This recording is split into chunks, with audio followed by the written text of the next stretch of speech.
বড় বড় অফিসার ওই জান্নাতিয়া খুইলা চেইন খুইলা ওদের কি মানে পুরুষঙ্গ দেখাইতেছে এরকম বলে অফিসার বড় বড় পদের বলে অফিসার হয়। ছত্রবেশ ধরে এদিক দিয়ে পালানোর চেষ্টা করতেছে আমাদের ভয়ে।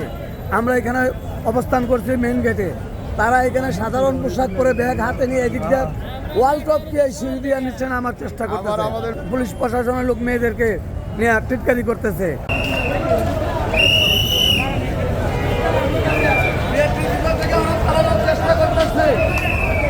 ভিতর থেকে এরা পালানোর চেষ্টা করতেছে, অতিক্রম বারবার এদিক দিয়ে আসার চেষ্টা করতেছে। ঠিক ঠিক বড় বড় অফিসাররা এদিক দিয়ে নর্মাল পোশাকে এখান থেকে উঠার চেষ্টা করতেছে। আমরা 3 বার করে এখানে দাওয়া দিচ্ছি, 3 বার করে গেছে। এখন এরা ব্যাগ নিয়ে হাতে ব্যাগ নিয়ে নর্মাল পোশাকে এদিক দিয়ে উঠার চেষ্টা করতেছে। ছত্রবেশ ধরে যাচ্ছে একজন, ছত্রবেশ ধরে এদিক দিয়ে পালানোর চেষ্টা করতেছে আমাদের ভয়ে। আমরা এখানে অবস্থান করছি মেইন গেটে, তারা এখানে সাধারণ পোশাক পরে ব্যাগ হাতে নিয়ে এদিক দিয়ে ওয়াল টপ দিয়ে সিঁড়ি দিয়ে নিচ্ছে নামার চেষ্টা করতেছে। আমরা এখন আমরা এদিক দিয়ে গেলাম, এই যে পুলিশ প্রশাসনের লোক মেয়েদেরকে নিয়ে টিটকারি করতেছে, তারা নানান ধরনের মন্তব্য করতেছে। এগুলোর আমরা বিচার চাই। টিটকারি আমাদের আপনার মহিলা সংঘ কিছু লোক আছে, তাদেরকে ওরা বড় বড় অফিসার ওই জান্নাতিয়া খুইলা চেইন খুইলা ওদের কি মানে পুরুষঙ্গ দেখাইতেছে এরকম বলে অফিসার বড় বড় পদের বলে অফিসার হয়।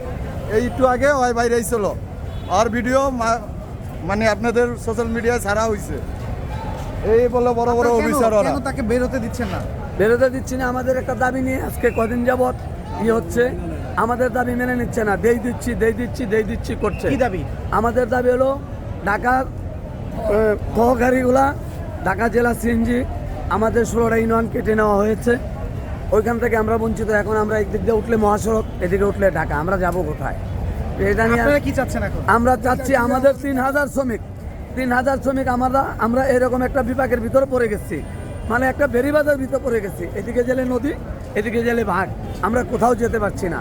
আমরা তাদের কাছে একটা মুক্তির দাবি চাইছি। আমাদের 3000 ফ্যামিলি নিয়ে আমরা বাঁচার একটা দাবি জানাচ্ছি, তাদেরকে জোরালোভাবে দাবি জানাচ্ছি। আমরা 29 তারিখে আমরা একবার এখানে মানববন্ধন করেছি, রাস্তা আটকেছে, তারা আমাদেরকে ডাকলো, আমরা 7 জন গেলাম। 7 জন এখান থেকে একটা নিল, তারা 4 দিনের সময় নিল, 3 দিনের সময় নিল।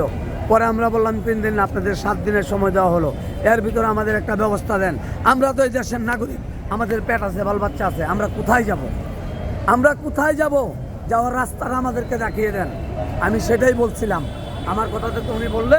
দর্শক, আপনারা শুনছিলেন এখানে যারা বিক্ষোভ করছেন তাদের দাবিতে কিন্তু তারা তাদের কথাগুলো তুলে ধরছিলাম কালের কণ্ঠে, এবং সঙ্গে রয়েছে আমি মোহাম্মদ রায়হান হোসেন। এবং আমরা দেখতে পাচ্ছি যে দাফনের যে কাপড় রয়েছে সেই কাপড় পরে কিন্তু তারা ইতিমধ্যে তারা এভাবেই কিন্তু রাস্তা অবরোধ করে তাদের যে বিক্ষোভ কর্মসূচি যেটি রয়েছে সেটি কিন্তু চালিয়ে যাচ্ছে, এবং সেই সাথে পুরো রাস্তা কিন্তু ইতিমধ্যে বন্ধ রয়েছে, কোনো ধরনের যান চলাচল কিন্তু করছে না, সেই চিত্র কিন্তু আপনারা দেখতে পাচ্ছেন। তবে এই যে সড়কের সেতু ভবন যেটি রয়েছে তার ভিতরে কিন্তু পুলিশের অসংখ্য পরিমাণ পুলিশের সদস্যের উপস্থিতি কিন্তু আমরা দেখতে পাচ্ছি। তো দর্শক, এই ছিল আসলে এই ঢাকা ময়মনসিংহ যে মহাসড়ক রয়েছে সেই মহাসড়কের সর্বশেষ পরিস্থিতি।